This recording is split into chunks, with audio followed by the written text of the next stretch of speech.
Hey guys, welcome back to the Sadowsky YouTube channel. My name is Nicolas Wilfer and today we're gonna have a closer look at the drying process of our woods. For the Sadowsky production we mainly source the woods from the US, such as hard rock maple, swamp ash or red alder. But before we can put them into the kiln dry, like we're gonna see now, they need to dry at the air for at least 3 to 5 years depending on the product line. I hope you enjoy the video. So here we can see our drying chamber. The one we are looking at is a drying chamber what works with hot air. So hot air is getting circulated the whole time through the whole chamber.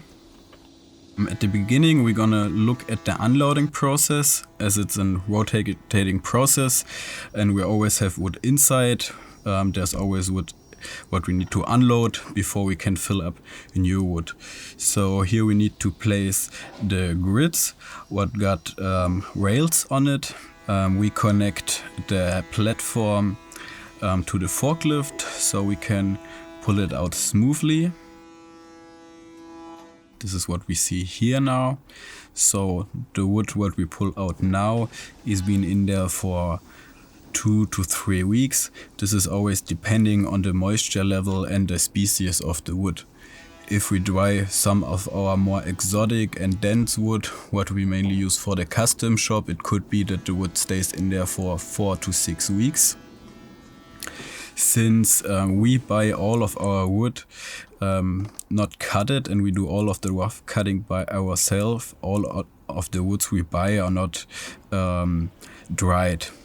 But before the woods go into our drying chamber, they've been already dried for 4 to 6 years, depending for which product line we use it at the air. So the wood what goes into the kiln dry is been already air dried for 4 to 6 years. After we take the pellets down, we keep the woods for 1 or 2 weeks in the factory, so it can adapt itself to the moisture and the temperature again of the production before we start processing the wood. Okay, so now we see we are loading fresh wood into the kiln. Before we put them in, we need to drill some holes for the sensors. There are several sensors on each pellet in the kiln what are measuring constantly the moisture level of the woods, so we get an average moisture level, so we know when we can take the woods out again. Since we have a final moisture control in the factory, it's not necessary to know the moisture level of each wood at this moment. So here he's drilling the holes. Now he can drill in the sensors what we see here. They are connected by wire. The wires will go into a terminal what we see at the end, so we can evaluate the moisture level during the drying process. Then he places back the blank into the pellet. Also we can see before we can put the pellets in, we need to put the sticks in between each layer of the pellet so the air can circulate properly through all pellets. Also during the drying process there is additional moisture what is getting applied in the chamber.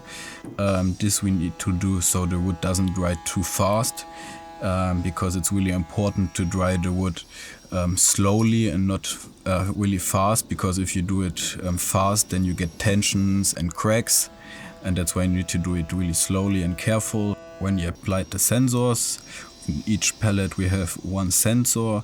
He is placing all the pellets we want to dry onto the platform. Once we put all the pellets on the platform, he's gonna align the wires in the middle so you can access them once we pushed in the whole platform.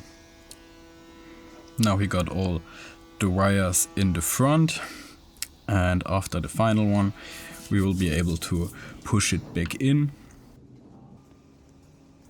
So now we can see how he's connecting all the sensors into the terminal, and this allows us to access the data once the kiln process started. He's got all the steps ready, so now we can close the door and we can start the drying process. I hope you enjoyed the video and you could learn a little bit about our drying process, and see you the next time.